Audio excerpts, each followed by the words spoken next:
भगवान श्री कृष्ण की जन्म कथा। भाद्रपद कृष्ण अष्टमी को श्री कृष्ण जन्माष्टमी कहते हैं, क्योंकि यह दिन भगवान श्री कृष्ण का जन्म दिवस माना जाता है। इस तिथि को घनघोर अंधेरी आधी रात को रोहिणी नक्षत्र में मथुरा के कारागार में वासुदेव की पत्नी देवकी के गर्भ से भगवान श्री कृष्ण ने जन्म लिया था। यह तिथि उसी शुभ घड़ी की याद दिलाती है और सारे देश में बड़ी धूमधाम से मनाई जाती है। जन्माष्टमी के दिन भगवान श्री कृष्ण की जन्म संबंधी कथा भी सुनते सुनाते हैं, जो इस प्रकार है। इससे पहले मैं आपसे आग्रह करता हूँ कि आप हमारे चैनल जीवन संदेश को सब्सक्राइब जरूर कर लें। कथा कुछ इस प्रकार है। द्वापर युग में भोजवंशी राजा उग्रसेन मथुरा में राज्य करता था। उसके पुत्र कंस ने उसे गद्दी से उतार दिया और स्वयं मथुरा का राजा बन बैठा। कंस की एक बहन देवकी थी, जिसका विवाह वासुदेव नामक यदुवंशी सरदार से हुआ था। एक समय कंस अपनी बहन देवकी को उसके ससुराल पहुंचाने जा रहा था। रास्ते में आकाशवाणी हुई, हे कंस, जिस देवकी को तू बड़े प्रेम से ले जा रहा है, उसी में तेरा काल है। उसी के गर्भ से उत्पन्न 8वां बालक तेरा वध करेगा। यह सुनकर कंस डर गया और वासुदेव को मारने के लिए उद्यत हुआ। तब देवकी ने उससे विनयपूर्वक कहा, मेरे गर्भ से जो संतान होगी उसे मैं तुम्हारे सामने ला दूंगी। बहनोई को मारने से क्या लाभ होगा। कंस ने देवकी की बात मान ली और मथुरा वापस चला आया।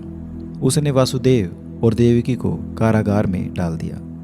वासुदेव देवकी के एक एक करके 7 बच्चे हुए और 7 को जन्म लेते ही कंस ने मार डाला। अब 8वां बच्चा होने वाला था। कारागार में उन पर कड़े पहरे बैठा दिए गए।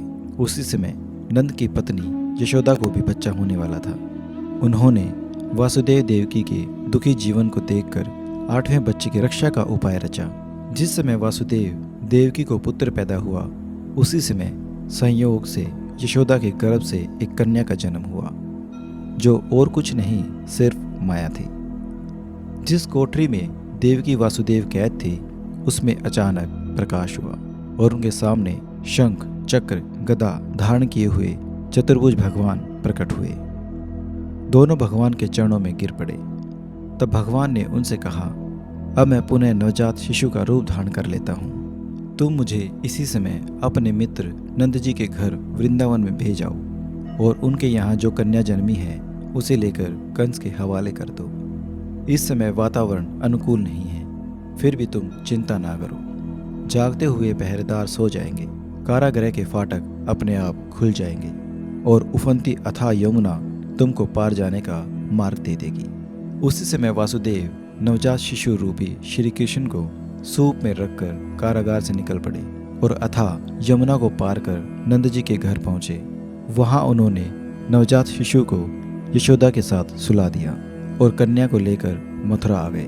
कारागृह के फाटक तुरंत बंद हो गए। अब कंस को सूचना मिली कि वासुदेव देवकी को बच्चा पैदा हुआ है। उसने बंदी गृह में जाकर देवकी के हाथ से नवजात कन्या को छीनकर पृथ्वी पर पटक देना चाहा, परंतु वह कन्या आकाश में उड़ गई और वहां से कहा, अरे मूर्ख, मुझे मारने से क्या होगा। तुझे मारने वाला तो वृंदावन पहुंच चुका है। वह जल्द ही तुझे तेरे पापों का दंड देगा। यह है कृष्ण जन्म की कथा। जय श्री कृष्ण।